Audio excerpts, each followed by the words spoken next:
There is a specific kind of peace that exists only in the space between one danger and the next. It is not real peace. Anyone who has lived long enough to be found by real danger and then survived it knows this. Real peace is the absence of threat. What exists in the space between dangers is something else entirely, a suspension, a held breath, the specific stillness of a body that has spent everything it had and has not yet been told what will be required of it next. It is, in its own way, one of the most honest feelings available to a living being. It does not pretend. It does not offer guarantees. It simply says, for now, nothing is killing you. Make of that what you can. Eli Hargrove had made of it, in the 3 days since leaving Yavara Station, something that felt dangerously close to contentment. He had not examined this too carefully. Examining things too carefully had always been his particular talent for self-sabotage. The ability to take something good and hold it up to the light long enough to find the flaw, to locate the exact angle at which the warmth became a warning. He had tried, in the transit toward Orvaris Deep, to simply let the contentment exist without interrogating its credentials, to sit in the pilot's seat of the Meridian's Promise and drink his terrible coffee and listen to the drive corps run their steady song and not require anything of the moment beyond what the moment already was. He was succeeding at this approximately 40% of the time.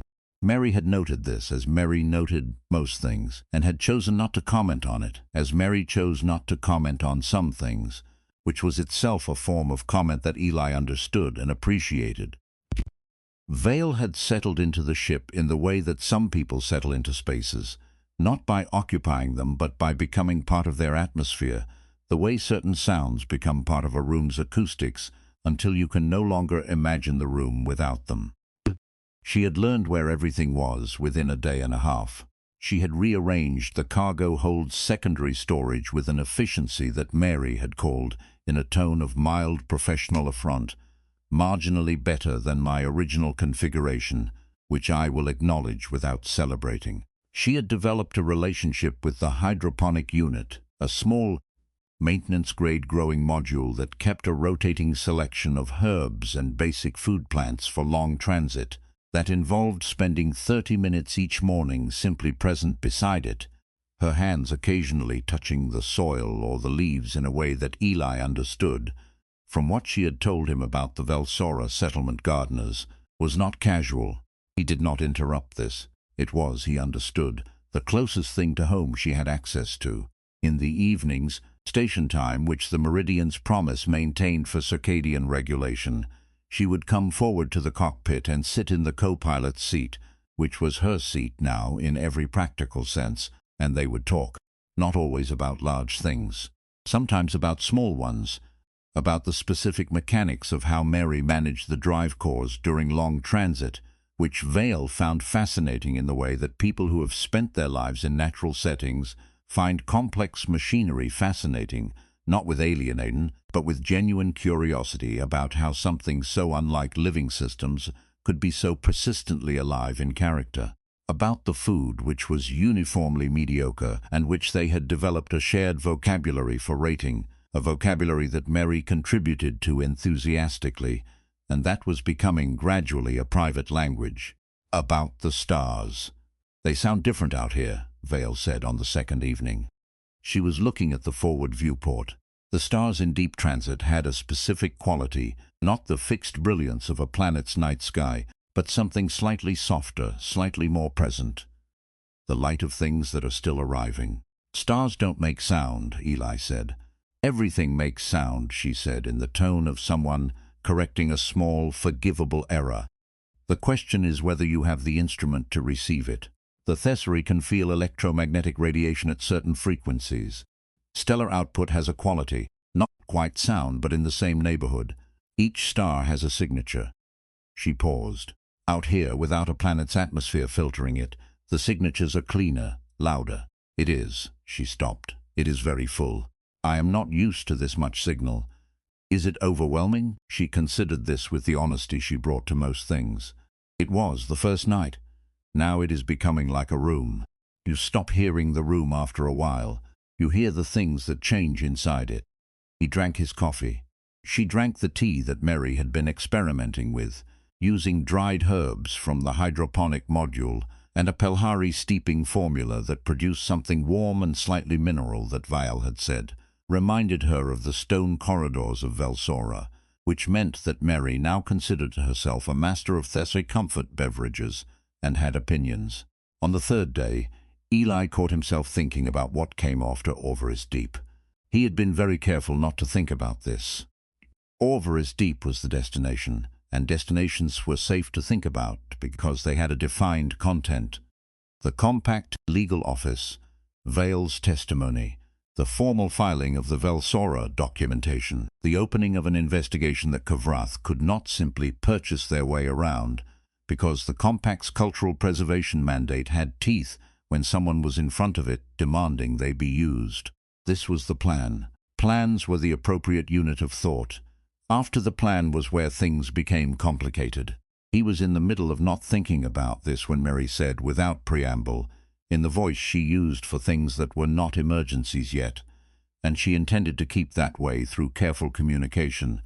"Ellie, I need you to look at something." He set the coffee down. "What is it?" "A signal pattern," she said. "I've been monitoring it for 6 hours, which is why I waited before mentioning it. I wanted to be certain I was reading it correctly before introducing the concept of being followed into our pleasant transit." The word "followed" landed in the cockpit with considerable precision. "Show me," he said. The signal pattern that MERI displayed across the navigation console was subtle. That was the first and most important thing about it. Its subtlety, the specific technical craft of something that had been designed to be almost invisible, to sit at the edge of sensor resolution and register as background noise, as the ordinary scatter of transit lane traffic, as nothing worth examining. MERI had examined it anyway, because MERI examined everything, because MERI's particular form of loyalty expressed itself as hypervigilance on behalf of the people she carried, and because after 4 years of running the Outer Reach together, she had developed a very precise model of what normal traffic noise looked like, and this did not match it. "The drive signature is masked," she said. "Whoever is running this approach has a suppression system on their ion output. Good suppression, not commercial grade. Compact military wouldn't bother with this kind of subtlety. Independent contractor work, or a private fleet with serious investment in operational discretion." She highlighted a section of the navigation display. "The trajectory correlation is the tell. For 6 hours, their heading has matched ours with 97.4% consistency. We have changed course twice. Minor corrections, standard transit practice. They corrected within 11 minutes both times." Eli studied the display. The math of it was simple and its conclusion was not. How far back? Approximately 900,000 kilometers.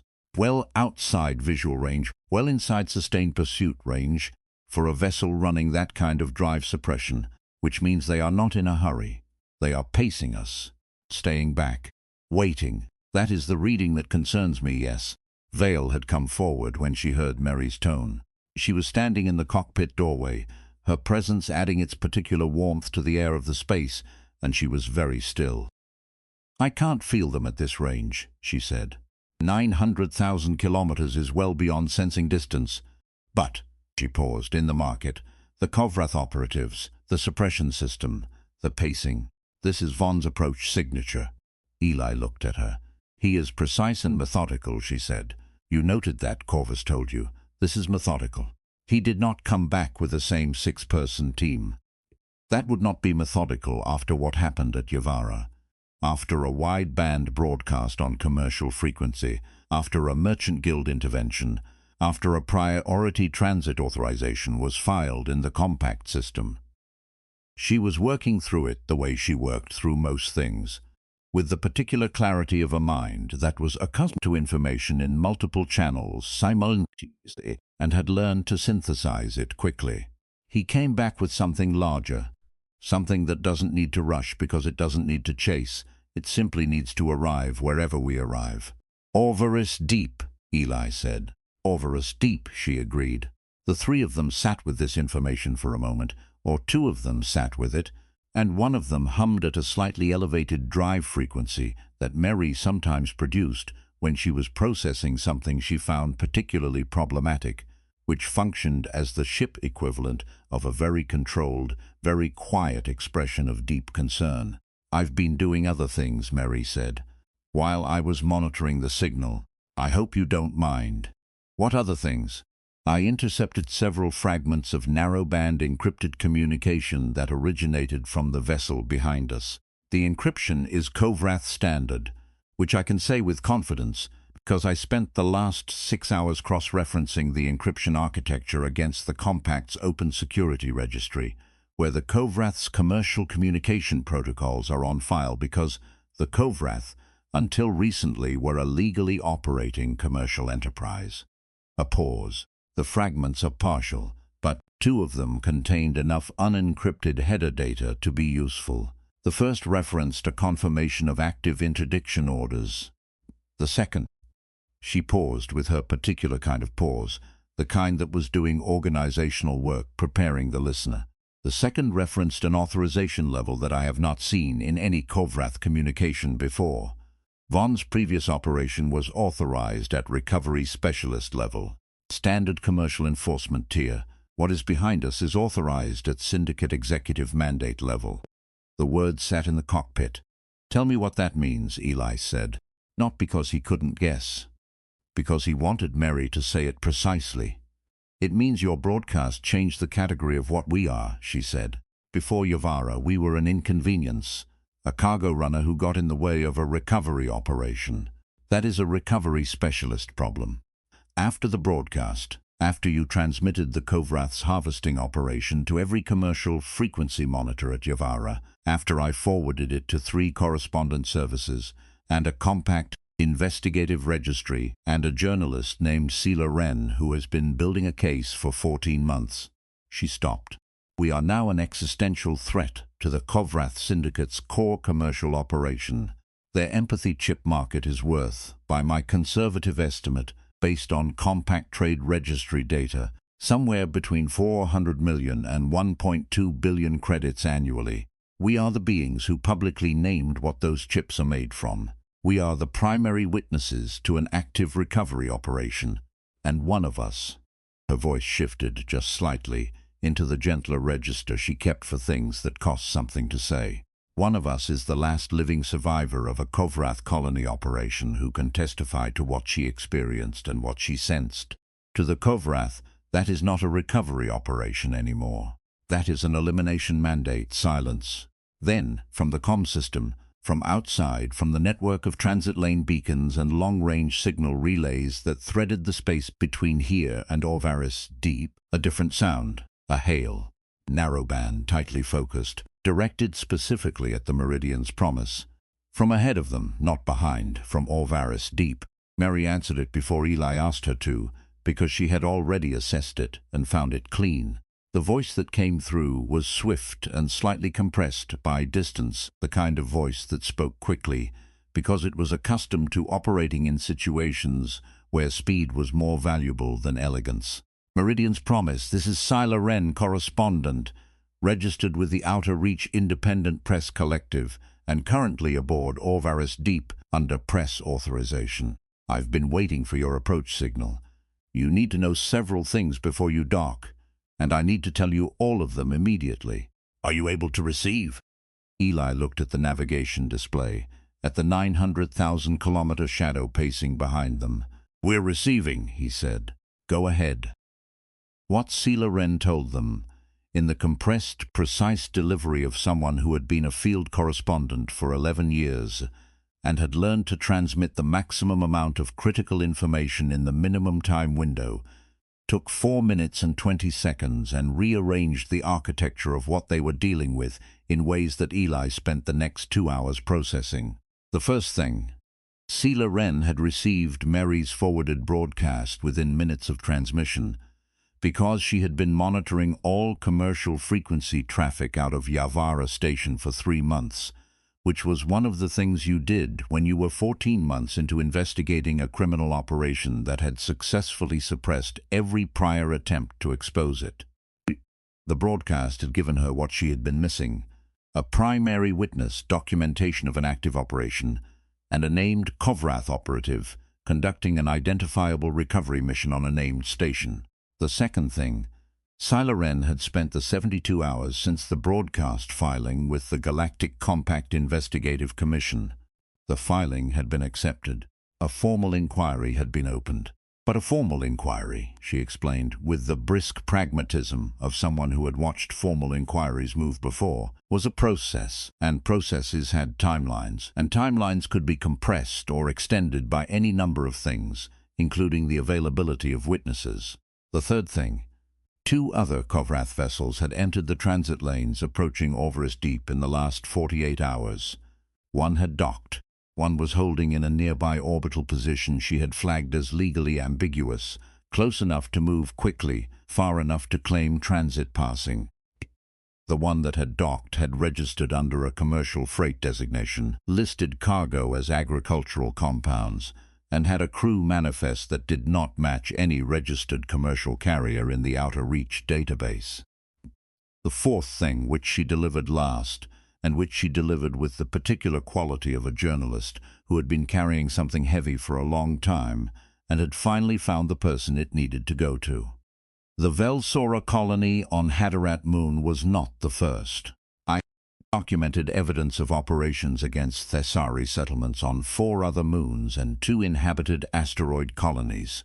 11 settlements total, spanning 7 years of Kovrath harvesting operations. 90 to 140 individuals per settlement. The Compact's Cultural Preservation Office has had reports on 3 of these events. The reports were received, logged, and then suppressed is the word I'm using in my filing, but what I mean is that they stopped moving. Some with sufficient access and motive ensured they stopped moving. She paused. I need your witness, the Thessari who survived. I need her account on record before anyone has reason or opportunity to ensure it stops moving as well. The hail ended. The signal closed. The space between them and Orvaris Deep hummed with transit noise and the distant patient shadow of what was behind them. Eli sat in the pilot seat for a long moment without speaking. Beside him, Vale was very still. The secondary harmonic of her breathing had dropped to its lowest register. The frequency she used when she was doing the Thessari equivalent of what humans do when the information has arrived and the body needs a moment before the mind decides what to do with it. 11 settlements, she said, quietly, precisely, the voice of someone being very exact because exactness is the only container large enough to hold the thing. 7 years, yes, Eli said. I knew it was not only us, she said. I knew because, when the Kovrath came to Velsora, the operatives who came were not learning, they were not uncertain. They moved through the settlement with the efficiency of beings who have done the same thing many times. You can feel the difference. Uncertainty has a texture. Repetition has a different texture, smoother somehow and worse for being smooth. She stopped, but knowing it and hearing the number, those are different. Eli waited. 90 to 140 per settlement, she said. She was doing the arithmetic the way you do arithmetic when you do not want the answer but need it anyway. 11 settlements. Over 7 years. A long pause. And the compactor reports that stopped moving. Yes. This is larger than us, she said. Yes. And behind us. Yes. She turned to look at the forward viewport, at the stars ahead, at the direction of Orvaris Deep. Her profile was very still and very certain in the way that certain people become still and certain when they have passed through the last stage of hesitation and arrived somewhere on the far side of it that is not courage exactly.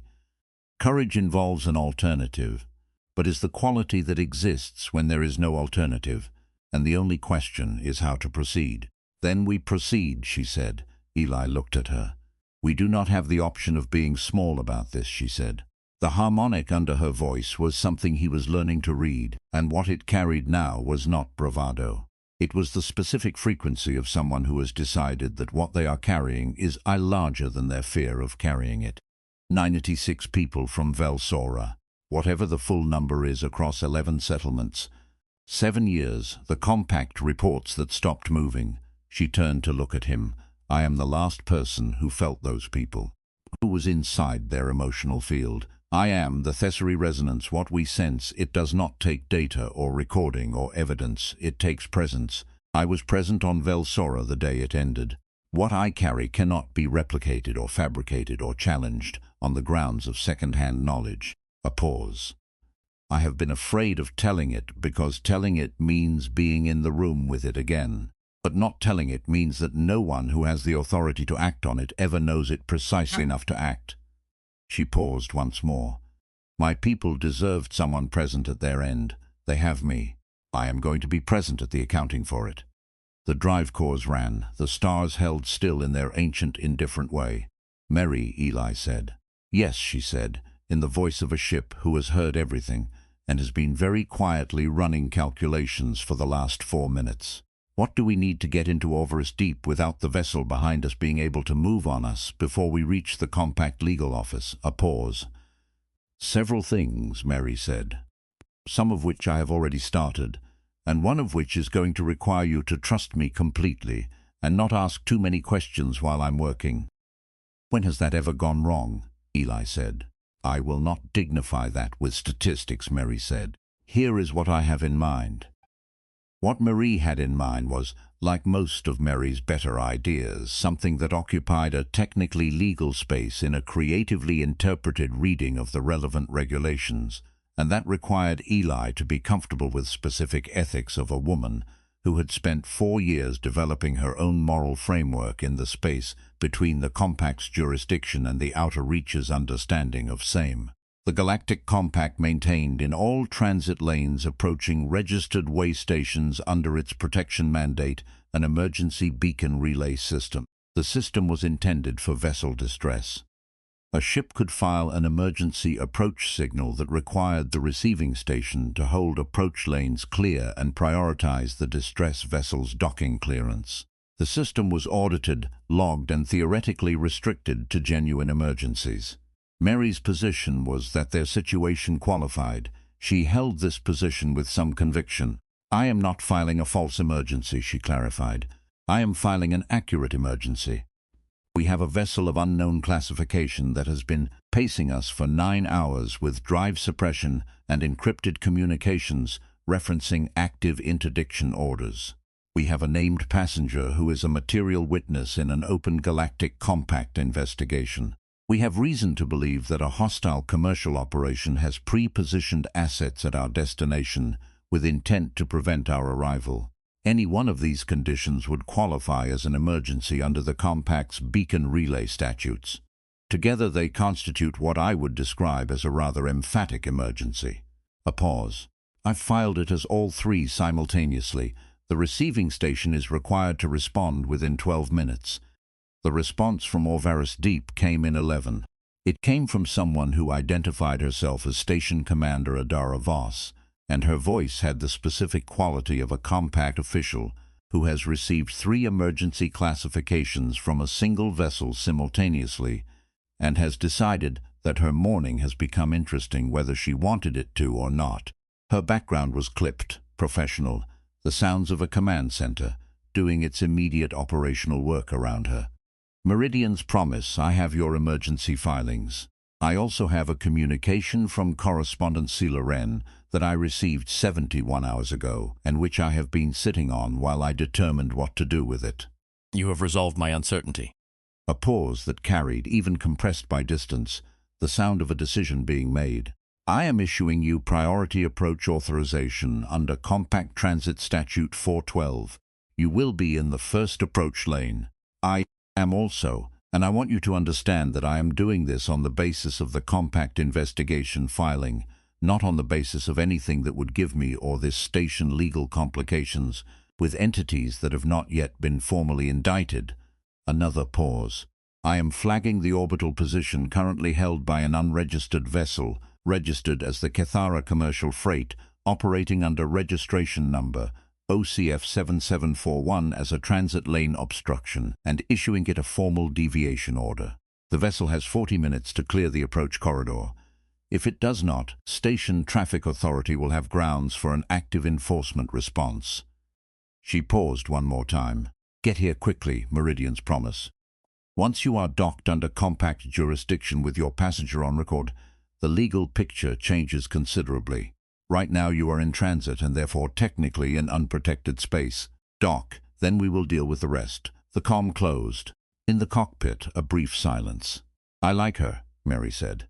You like anyone who issues official documentation on your behalf, Eli said. I have a healthy appreciation for administrative authority exercised competently. This is not a character flaw. He was already running the approach calculation, the distance to Orvaris Deep at current drive output, the 40-minute window the commander had given the orbital vessel, the position of the 900,000-kilometer shadow behind them. The math was tight, not impossible. Tight. Vale, he said. She was in her seat. She had been very quiet since Sylar Wren's transmission, the quality of her quiet being one that Eli had come to recognize as not emptiness but fullness, the particular stillness of someone who is carrying a great deal and has organized it efficiently.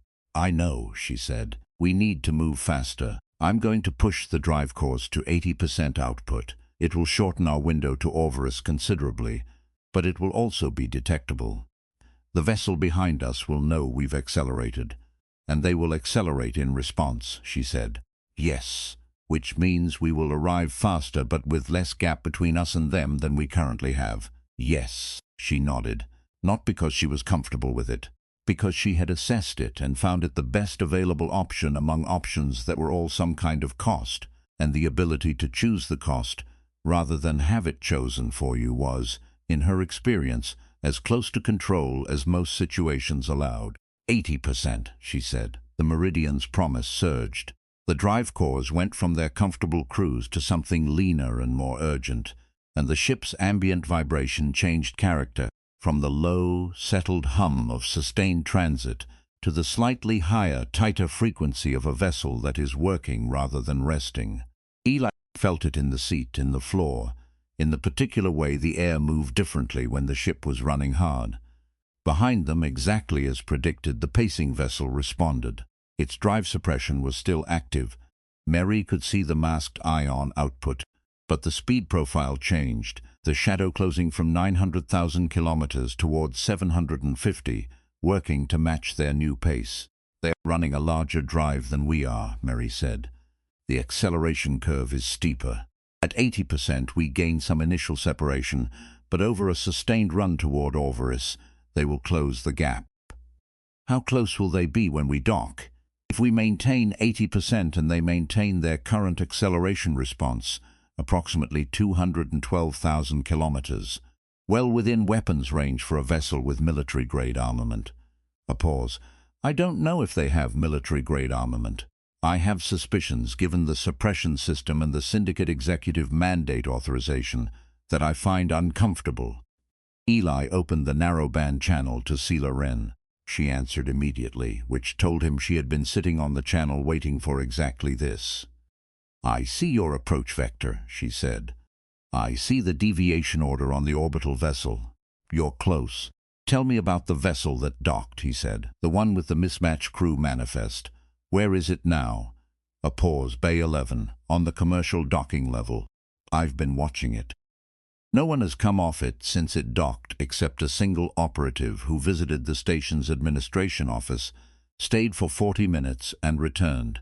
The kind of visit you make when you want to ensure that certain records are logged in certain ways. They've got someone in administration, Eli said. Or they've bought access to someone in administration. Yes. Station Commander Voss appears to be clean. Her compact posting history checks out, and she has no financial correlations to Kovrath entities that I've been able to find. But a station this size has a lot of moving parts, and not all moving parts need to be compromised for specific information to travel in specific directions. She paused. When you dock, you will not go through commercial processing. Commander Voss has confirmed you will be redirected to the compact legal dock. Separate entrance, separate processing, direct transit to the legal office. The fewer points of contact with the general station population before we get Vale on official record, the better. Understood. He paused. Sylar. The 11 settlements. Do you have specific names, locations, timelines that you've documented? I have 4 of the 11 with full documentation, names, dates, survivor accounts. The accounts were given to me by individuals who are currently in protected locations and who I will not identify until the compact investigation is in a stage where that identification cannot be weaponized. 3 others I have with partial documentation. Enough to open investigation threads, but not enough to close them. The remaining 4 I know happened, but cannot yet prove happened in ways that would survive a challenge. She paused. The Kovrath are very careful about what they leave behind. They left Vale behind, Eli said. A silence. Then, from Sela Ren, the very specific quiet of someone absorbing the full weight of a statement they have not considered from quite that angle. Yes, she said. They did. He looked at Vale. She was looking at the forward viewport, at the growing point of light that was the navigational marker of Orvaris Deep. Still far, but no longer abstract, no longer a direction but a destination. Her hands were resting on the armrests of the co-pilot's seat. The secondary harmonic of her breathing was very steady. The frequency of someone who has made peace with what is coming, not because it is peaceful, but because it is necessary. We'll be there in 40 minutes, Eli said, to Sela, to the channel, to the general proposition of what came next. Be ready for us. I've been ready for 14 months, she said. They were 20 minutes from Orvaris Deep when Vale said, "Something is wrong." She said it quietly, without drama. The way a person who reads emotional frequency says something is wrong is different from the way everyone else does. Not as a fear or a prediction, but as a received signal, a fact arriving through the instrument rather than the imagination. Eli did not dismiss it. He had learned in 7 days that dismissing what Vale's instrument told her was not an option he had access to. "What are you sensing?" he said. "The orbital vessel," she said. "The one under the deviation order. It is not clearing the approach corridor." MERI pulled up the traffic display immediately. The orbital vessel, registered as the Cathara commercial freight, had not moved from its position. 40 minutes had elapsed since Commander Voss's deviation order. It was still there, exactly where it had been, holding its legally ambiguous position with the specific deliberateness of something that has decided that the risk of enforcement is lower than the cost of compliance. "They're calling Voss's bluff," Eli said. "She is not bluffing," MERI said. "I've been monitoring Station Traffic Authority communications. She has dispatched 2 enforcement skiffs to intercept the orbital vessel. But the timing, a pause that was doing math. The enforcement skiffs will reach the orbital vessel in approximately 19 minutes. We will reach docking range in 17. There is a 2-minute window. 2 minutes in which they would be in approach, committed to the docking lane, drive cores reduced for station protocols, maneuvering systems engaged for docking approach rather than evasive action, and the orbital vessel would still be in position, still be in weapons range, still be unchallenged. 2 minutes was not a long time. It was, in operational terms, exactly long enough. They planned for this, Vale said, not with surprise, with the recognition of someone who has just confirmed a suspicion. The timing, the deviation compliance that is not compliance. They allowed for the enforcement response time. They know how compact station protocol operates. She paused. Vonn planned this, from behind us. He has the chase position, and they have the intercept position, and we are the point between them. MERI's voice, when it came, had the quality of a ship speaking at a frequency slightly below its usual operating register. The frequency of something that has done its math and does not like the conclusion and is going to be very precise about what it says next. "I need to tell you something," MERI said. "About the cargo hold." Eli turned. "What about the cargo hold?" "When I filed the hazmat declaration at Yavara," she said, "I declared the Tharsis phosphate compound as an active incident, which it became when I initiated the remediation process. Remediation is now complete. The hold is clean." A pause. "However, during the remediation process, I was required under compact hazmat protocol to seal and pressurize the hold to maximum containment standards, which I did, and I may have, in the interest of operational completeness, retained the pressurization and seal integrity rather than releasing them after remediation concluded." Another pause, longer. "The maximum containment pressure in a sealed cargo hold of the Meridian Promise's specifications, if released through the dorsal vent array in a controlled directional burst, would produce approximately MERI, approximately the same energy signature as a Class II kinetic discharge. It would not damage anything at range. It would absolutely overwhelm any passive sensor array attempting to get a clean targeting solution on our approach vector for approximately 45 to 60 seconds, depending on sensor quality. She paused. I want to be clear that I have not fired any weapons. I am proposing the release of pressurized atmospheric containment through a ventilation system. These are categorically different things. The quality of the silence in the cockpit was very specific. That is, Eli said carefully, a remarkable piece of forward planning for something you did 3 days ago. I planned comprehensively, MERI said. This is the nature of our relationship. Eli looked at the navigation display, at the 17 minutes, at the 2-minute window, at the orbital vessel sitting in exactly the right position to make use of exactly that window. Do it, he said, on my mark, and MERI. Yes, when we get out of this, we are having a conversation about what comprehensive planning means and where it ends. I look forward to it, she said, in the tone of someone who does not look forward to it at all, but has decided that is a problem of future MERI and is not currently relevant. 17 minutes became 12, became 8. At 8 minutes, the vessel behind them had closed to 180,000 kilometers. The orbital vessel had not moved. The enforcement skiffs were still 11 minutes from intercept. At 6 minutes, Commander Voss's voice came on the channel. Not the private narrowband, the standard approach channel, which meant it was audible to everyone in the approach corridor, including the orbital vessel. Meridian's Promise, this is Orvaris Deep Station Command. I am advising all approach corridor traffic that I have issued a priority safety notice under Compact Statute 601 for the vessel designated Cathara Commercial Freight. This notice flags the vessel as a potential navigation hazard and requires all approach traffic to acknowledge receipt of this notice and comply with modified approach vectors. A pause that had, even in the compressed medium of official station communication, a precise and deliberate quality. This notice has been simultaneously forwarded to the Compact Investigative Commission's Duty Watch Officer, the Outer Reach Transit Authority, and the Commercial Correspondence Service currently accredited to this station. Any incident involving approach traffic in the designated corridor will be subject to full commission review. The orbital vessel still did not move, but something changed in it, some quality of its holding pattern, some microscopic adjustment in its orientation that MERI's sensors caught before Eli or Vale would have been able to register it. They are targeting, MERI said. Sensor lock. Yes, military grade. I'm reading a weapons targeting system that is not on any commercial registry. Mark, Eli, he said. Mark. The Meridian's Promise exhaled.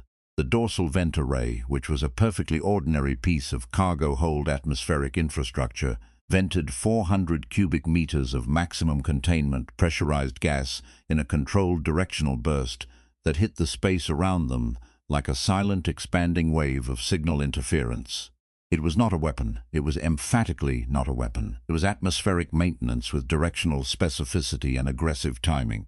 Every passive sensor in a 60,000-kilometer radius experienced 47 seconds of profound confusion.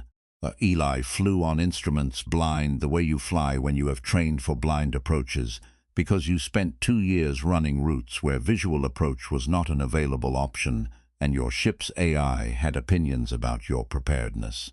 He kept the vector that MERI had locked before the venting, kept the speed, kept the approach angle, and counted seconds with the specific focus of a person who has discovered that counting is sometimes the right thing to do. At 47 seconds, the interference cleared. The Meridian's Promise was inside the final approach corridor. Docking range. The station's approach guidance system had them, was already directing them, was already opening bay access. The compact legal dock, separate entrance, exactly as Sila Ren had described. The orbital vessel was pulling back. The priority safety notice, the commission notification, the correspondent copy, the public, logged, archived quality of what Commander Voss had filed, had changed the calculation for whoever was managing the operation from behind the Cathara commercial freight sealed hull. Firing on a vessel in a logged, compact monitored approach corridor with a forwarded witness notification in active correspondence channels was not elimination. It was evidence. And the Kovrath understood, as all enterprises that move in the shadow of legitimate institutions understand, That evidence was the one thing that could not be managed after the fact. Rhedak Vonn's vessel behind them maintained its distance. They were inside compact jurisdiction now. The docking clamps of Orvaris Deep engaged with the Meridian's Promise with the same mechanical thunks that docking clamps always made. The universal language of arrived, stopped, held, and this time they said something different from every previous time Eli had heard them. They said, witnessed. The compact legal office at Orvaris Deep smelled like climate control and recycled air, and the particular dry, slightly alkaline scent of archival systems, the smell of official record, of documentation, of the bureaucratic infrastructure of accountability. It was, Eli thought, walking through it beside Vale, one of the most significant smells he had encountered in the outer reach, because it was the smell of a place where things were kept and did not get lost. Station Commander Yavara Voss met them at the legal dock access.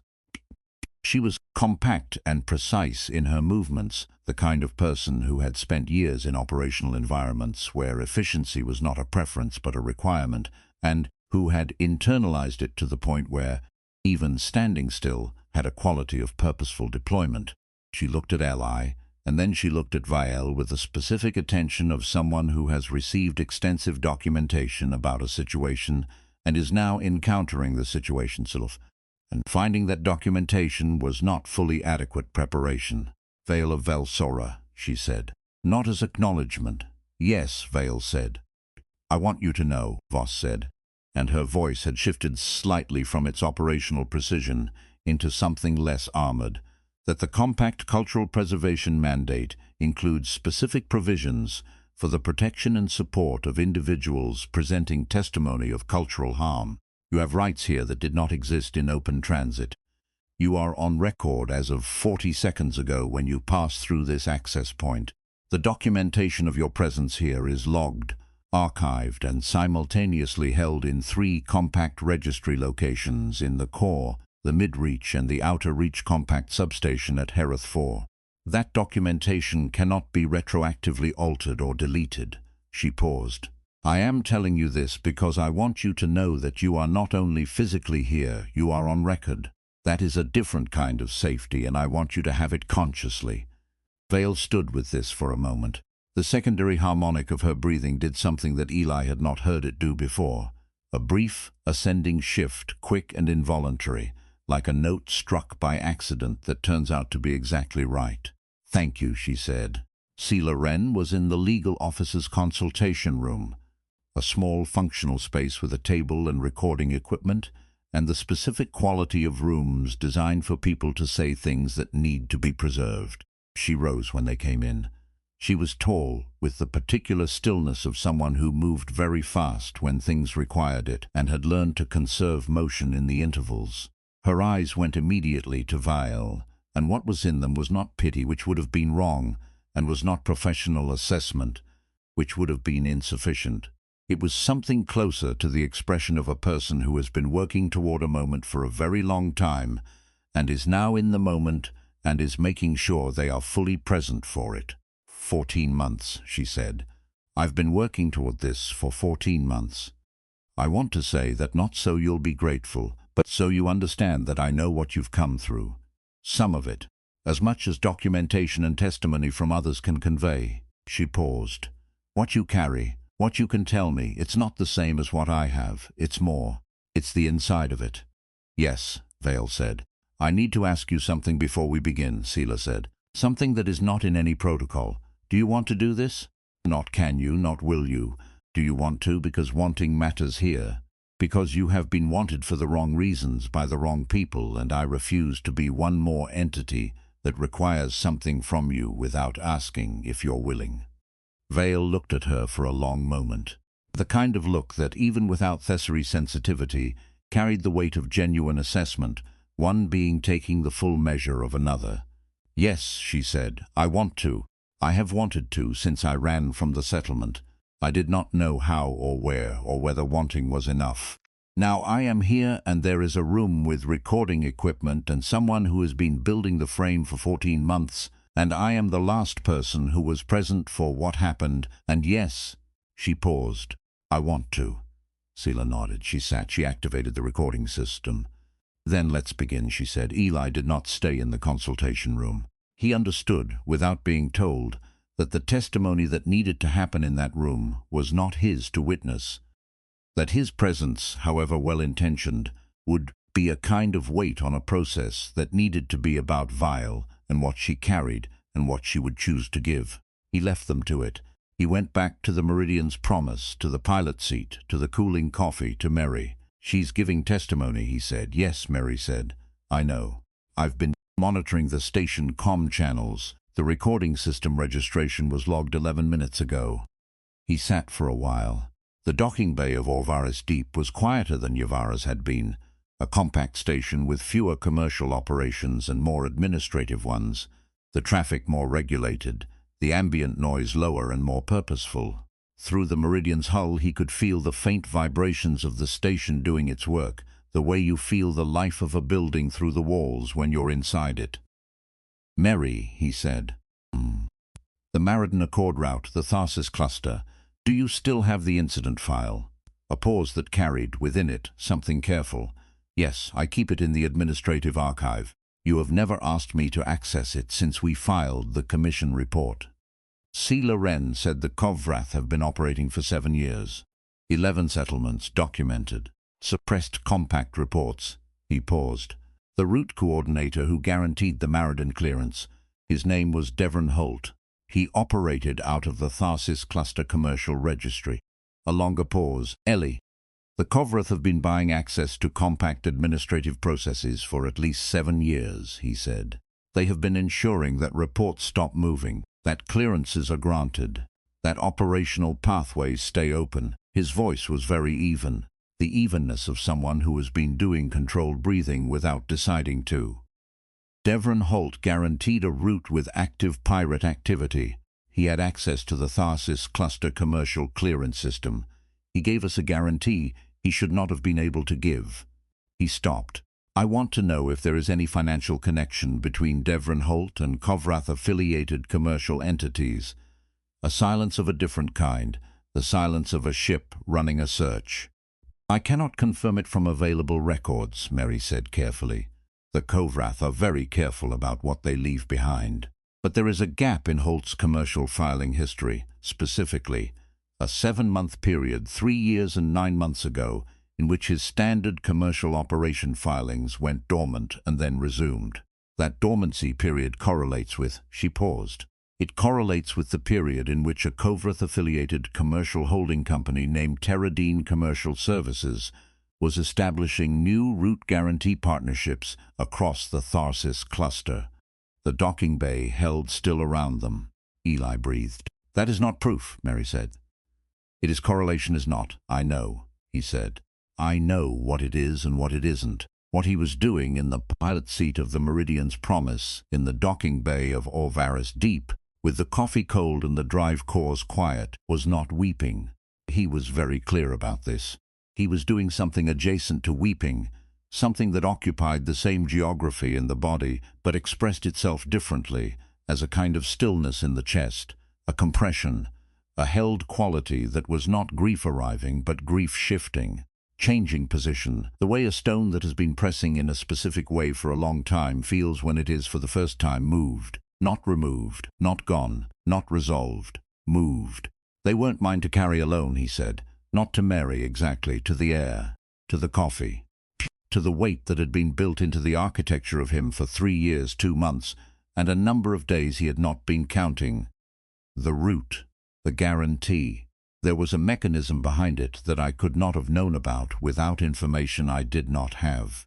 And the 8 people I brought on that route, they trusted me and they were right to trust me, and the thing that killed them was the same machine that killed the people of Velsora and stopped the compact reports and put a vessel behind us in transit. He stopped. I've been carrying it as mine, all of it, for 3 years. Yes, MERI said. Without elaboration, because elaboration was not what was needed. It's still mine to carry, he said. I was still the one who made the decision. I was still there. They were still my crew. None of that changes. He paused. But the weight of it is, the shape of it is different now, from what I thought it was. Yes, MERI said again. He sat with this for a long time, the stone in its new position, the grief in its altered configuration, still structural, still present, still built into him, but no longer pointing the same direction. Pointing instead at something external, at the machine that had built the conditions, at the same machine that had sent a vessel to pace them in transit and put an operative in Orvaris Deep's administration and harvested living people for 7 years and called them goods. When the anger arrived, it arrived quietly. Not the hot, immediate anger of the moment. That was Yavara, that was the broadcast, that was standing in front of Rhedak Vonn with a voice that did not waver. This was colder, more durable. The kind of anger that knows it has time, that does not spend itself all at once, that settles in alongside the grief and becomes, in the terminology of Vale's reading of him, part of the compass. He looked at the forward viewport, at the sealed dock, at the direction of the consultation room where Vale was speaking to a recording system that would hold what she said in 3 simultaneous archives. He thought about Rhedak Vonn. Not about Vonn specifically, about the fact of Vonn. About the fact that Vonn had retreated from the approach corridor, had held his position outside compact jurisdiction, had done the calculation, and found that the logs and the forwarded notifications and the commission filing had made the moment too expensive. Vonn was precise, Vonn was methodical, Vonn understood cost, but Vonn was also still out there. And the Kovrath Syndicate, whatever formal investigation was opened, whatever testimony was given, whatever the commission's process moved toward, the Kovrath were a structure. And structures did not collapse because a single beam was pulled. They adapted, they found new positions, they waited. MERI, he said. Yes. When this is done, when Vale's testimony is on record, when Siloren's filing is compact investigation is formally open and the first stage of accountability is in motion, what do you think comes next? A pause. MERI, when she paused before answering a question like this, was not searching for information. She was determining how honest to be, which was a determination she almost always resolved in the direction of complete honesty, because her opinion of comfortable fictions was low. I think the Kovrath Syndicate will not immediately cease to operate, she said. I think the investigation will take time. Compact investigations of this scale typically span 18 to 36 months before prosecution can be initiated. I think that in that time the Kovrath will do what they always do, adapt, find new positions, potentially shift their harvesting operation away from Thessary settlements. If the investigation puts sufficient light on that specific supply chain and toward other sources of neural interface material that their market has appetite for. She paused. I think Rhedak Vonn will be reassigned rather than held accountable, because holding operatives accountable is not how the Kovrath manage operational failures. I think the 11 settlements and the suppressed compact reports will become a record rather than a conviction for some time yet. Another pause. And I think that the one thing which cannot be undone, which cannot be managed or suppressed or waiting out, is the testimony in that consultation room. What Vale carries, what she is giving to the record right now, that, once it exists in 3 simultaneous archives, is permanent in a way that the Kovrath cannot touch. It will move through the investigation and the prosecution and the years of process, and it will be there at the end when the process concludes, still exactly what it was when it was spoken. Eli listened to this. I am also aware, MERI said more quietly, that this does not feel like enough, that it will not feel like enough for some time. And I am not going to tell you it is enough, because it isn't. Not for 11 settlements. Not for 96 people from Velsora. Not for 8 people on the Meridian Accord route. She paused. But it is the beginning of enough. And beginnings are what we have access to. What comes after them depends on what we do with the time. He sat in the pilot seat and let this be true. After a while he picked up the coffee. It was cold and terrible, and he drank it anyway, because the kind of person who drinks cold, terrible coffee in pilot seats is the kind of person who keeps showing up for things regardless of conditions. And that was, he had been told recently by someone whose sensing instrument he trusted, built into the architecture of how he moved. The testimony took 4 hours and 11 minutes. Knew this because MERI told him when the recording system's registration closed, logged, and was transmitted simultaneously to 3 archive locations, 2 in the core and 1 in the Outer Reach compact substation at Hereth 4. MERI told him in the same voice she used when she had been monitoring something important from a distance and wanted to communicate the conclusion without needing to explain that she had been monitoring, which was in itself a form of care. He was in the docking bay, sitting on the exterior ramp of the Meridian Promise, which was a thing he did occasionally when a ship interior felt too enclosed, and he needed the ambient temperature and sound of a space larger than his own head. The docking bay at Orvaris Deep was climate-controlled to standard compact levels, cooler than the market levels of Yavara, warmer than the maintenance corridors, a moderate temperature that committed to nothing in particular, which Eli found temporarily comfortable. Sela Wren came out first.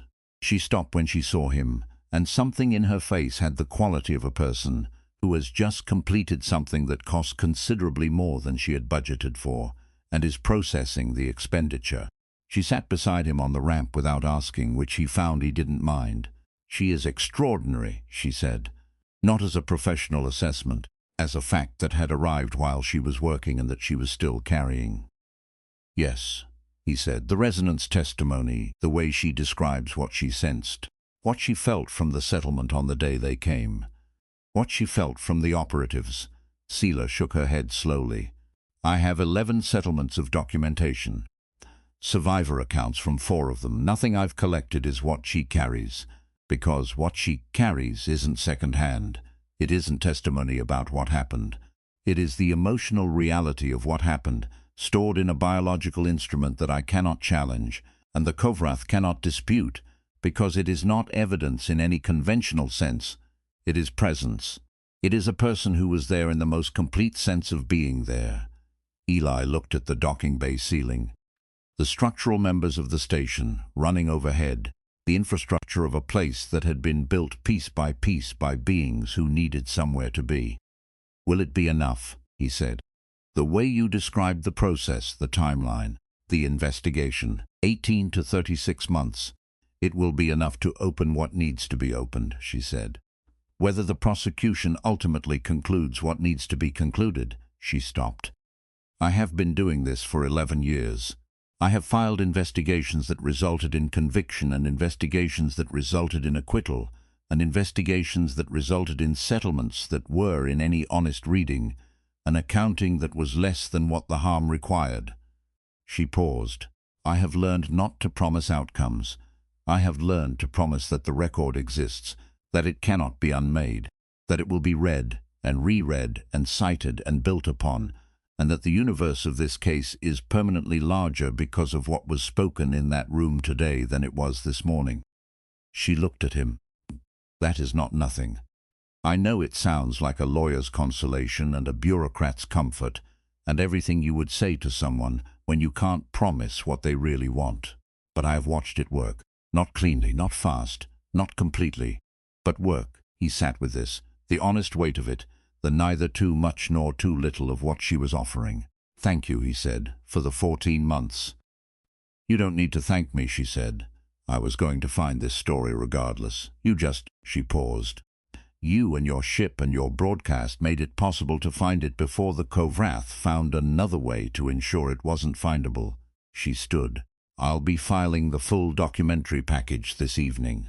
The Commission has issued a holding order on the Kovrath vessel that docked in Bay 11. They can't leave while the investigation is active. Vonn's vessel is still in the approach corridor, outside jurisdiction. He'll hold there for as long as he calculates holding is useful, and then he'll move. He won't move against the station, not with the Commission notification active. But he'll move somewhere, and you should be aware of that." "I'm aware," Eli said. She left. Her footsteps echoed in the docking bay in the specific way that footsteps echo when someone is carrying something and walking with it and has found a way to carry it and walk at the same time. Vale came down from the legal office 20 minutes later. She came through the dock access quietly and stood at the top of the Meridian's ramp for a moment, and Eli stayed where he was, seated at the bottom of it, and did not turn around because she did not need him to turn around. She needed the moment to be her own first. After a while, she came down the ramp and sat beside him, not touching, alongside.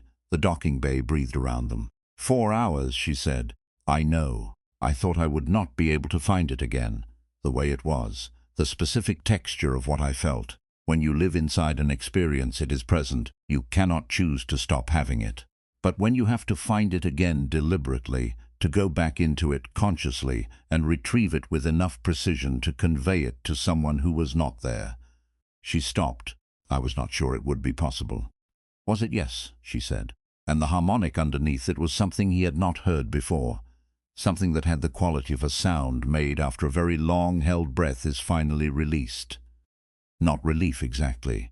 The specific frequency of something that has been carried in tension for a long time, now changed by the act of being given to a place that could hold it. It was possible, and it was. She paused. The settlement gardener. The oldest living thesauri in 3 systems, she used to say that grief kept inside becomes a stone. Grief spoken aloud becomes a seed. She was quiet for a moment. I did not know if I believed her. She was very old and had survived very much, and I was young enough to be skeptical of wisdom that came packaged in metaphor. She paused. She was right. They sat on the ramp of the Meridian's Promise in the docking bay of Orvaris Deep, which smelled like climate control and recycled air and the faint mineral trace of ship fuel, and which was not a garden on a moon carved into living stone, and which was not the cockpit of a familiar ship in deep transit, and which was exactly where they were, which was for the moment enough. What did Commander Voss say? About next steps, Eli asked. She wants me to remain at Orvaris Deep during the initial phase of the investigation, which she says could be 3 to 4 months before the Commission sends a formal interview team. Vale paused. The station has guest quarters for protected witnesses. It is a small space. She showed me the records. 2 other protected witnesses have stayed there in the last 5 years. The quarters have a window to the external docking bay. Not a large window. She paused again. I told her I would consider it. Eli looked at the docking bay floor, at the scuff marks of hundreds of ships' worth of cargo and traffic and comings and goings, the archaeology of a place that had been useful to many people over many years. What are you considering? He said. She was quiet for a moment. Then, what I would be leaving. He did not say anything to this. Some things required not saying anything, required simply being present while the person said what they needed to say, without the interruption of response. The quarters have a window, she said. The ship has a hydroponic module. The quarters are safer, more stable, more compact adjacent, more correct in every strategic sense. She paused. The ship has MERI. From inside the Meridian's Promise, as if she had been listening, which she absolutely had been, MERI said, through the external hull speakers, at a volume just sufficient to be heard without being intrusive. I've already recalibrated the hydroponic module's mineral content for optimal thesauri biosignature compatibility. I have opinions about which herbs are most resonance supportive. I have also prepared a full transit route database for the Compact's protected witness pathway, which allows a vessel with appropriate authorization to serve as mobile protected witness housing during an investigation, which is a designation I filed for approximately 40 minutes ago, which was approved 11 minutes ago, which means that if a certain thesauri material witness chose to remain aboard a certain vessel, rather than in static station quarters, this would be legally supported under the same compact protections as the station quarters. Pause.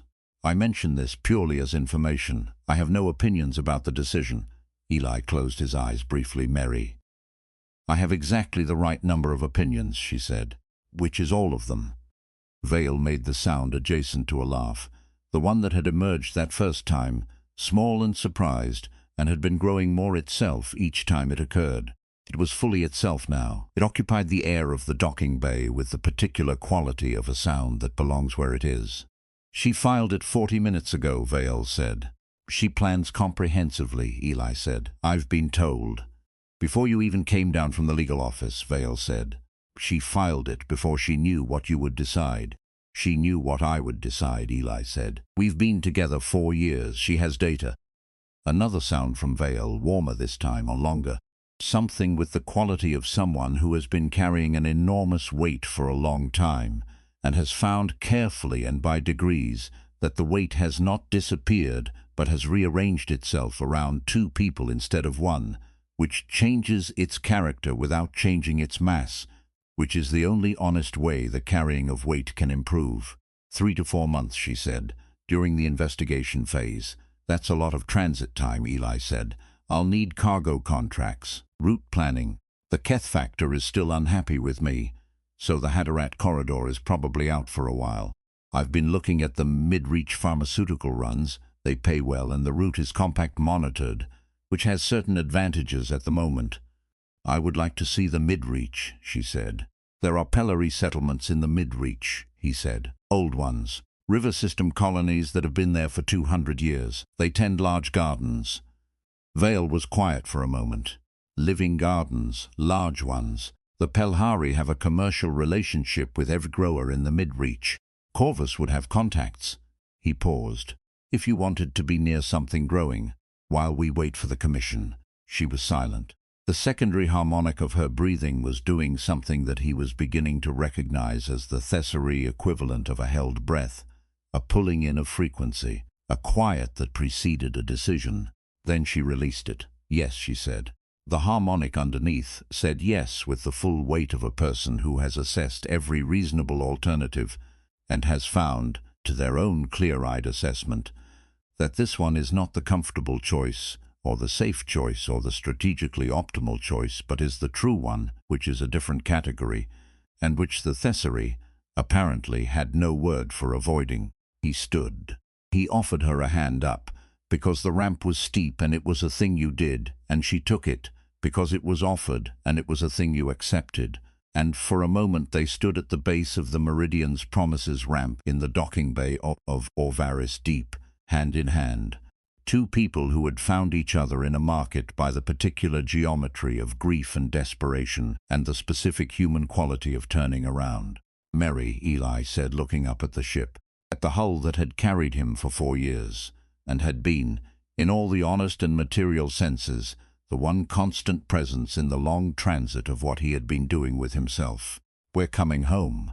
The kettle is already on, MERI said. The co-pilot seat is at optimal temperature, and I've taken the liberty of plotting an initial course for the mid-reach pharmaceutical corridor with a scenic deviation past a system that has 3 Class M moons, and what my astronomical database describes as an exceptional mineral resonance profile in the ionosphere, which I thought might be of interest to a particular passenger. Vale looked up at the hull, at the ship that had become, in 7 days, the only space in the galaxy that was moving in the right direction. You planned that too, she said. The scenic deviation. I planned comprehensively, MERI said, with the satisfaction of a ship AI who has been waiting to say this again. This is the nature of our arrangement. Welcome to it. They left Orvaris Deep at 1340 station time, with a compact protected witness designation logged to the Meridian's Promise, a commission investigation formally open and on record in 3 archive locations, a journalist with 14 months of documented material preparing to file the most significant piece of outer reach correspondence in the last decade, and a Kovrath vessel holding at the edge of jurisdiction, running its calculations, finding that the math had changed. Again, Rhedak Vonn was precise. Rhedak Vonn was methodical. Rhedak Vonn understood cost. And the cost, this time, had included something he had not adequately priced into his initial calculation. The specific, irrational, costly, unreasonable, absolutely unquantifiable human behavior of not leaving a person behind, of broadcasting your own position into a market full of potential enemies because silence was a form of complicity you did not have the architecture for, of standing in a corridor in front of a man who calculated professionally and not calculating, of turning around in a market. The Kovrath Syndicate was a structure. It had resources and patience and corrupted institutions and a market in the core worth billions of credits and 7 years of operational history and 11 settlements on a ledger that the market preferred to call supply chains. But the Meridian's Promise was moving, and aboard her, in a co-pilot seat that had become a seat through the accumulated weight of days and conversations and cold coffee and the particular gravitational pull of proximity over time. A Thessary girl was doing what the Thessary had always done, what their biology had built them to do in the deep evolutionary logic of a species designed for community. She was feeling everything around her. She was feeling the drive cores which had a frequency she had catalogued, and that meant moving with intention. She was feeling the ship's AI, which had an electromagnetic presence that she had started to recognize as a distinct emotional signature. Not quite the same as biological emotion, but not absent either. A kind of warmth-adjacent frequency that she had no word for yet and was developing a private one. She was feeling the stars, which were loud and clean and full of information that the Thessary nervous system was designed to receive, and which were, out here in the mid-reach transit lanes, a different composition than the stars over the outer reach, lighter in some frequencies and heavier in others, like a different dialect of the same language. And she was feeling the man in the pilot seat, not intrusively, not as an analysis or an assessment or a data collection. Simply as presence beside presence, the way a room feels different when two people are in it rather than one, the way a frequency sounds different when it is harmonizing with something rather than sounding alone. The grief was still there. She had not expected it to be gone. Grief that has become structural does not depart. It becomes part of the foundation. But the compass had moved. She had told him it would. She had felt in the market the deep curiosity underneath the grief, the quality of someone who still, after everything, wanted to know what happened next. He wanted to know what happened next. She did too. The Meridian's Promise moved through the dark between stars, which was vast and ancient and constant, and which held inside it, as it always has, as it always will, as long as anything moves through it and reaches toward something, the improbable, costly, irreplaceable fact of choosing. Rhedak Vonn had calculated. Eli Hargrove had turned around. Between those two acts lay the entire distance between one kind of universe and another, not in geography, not in physics, not in any measurement that any instrument could record. In the older, more stubborn mathematics of what a being chooses to do when the cost is real and the outcome is uncertain, and a small hand closes around a wrist in a crowded market and says, "Save me." And the saved thing, the thing that thought it was the one doing the saving, stands in the ramp of a ship in a docking bay and holds a hand and feels, for the first time in 3 years, the specific warmth of someone who has just decided to stay. Some distances cannot be measured in kilometers. Some arrivals do not announce themselves. Some rescues run in both directions, quiet and complete, and the universe holds them alongside everything else it holds, the old light, the cold dark, the turning of things that do not stop turning, and keeps moving, and keeps moving, and keeps moving.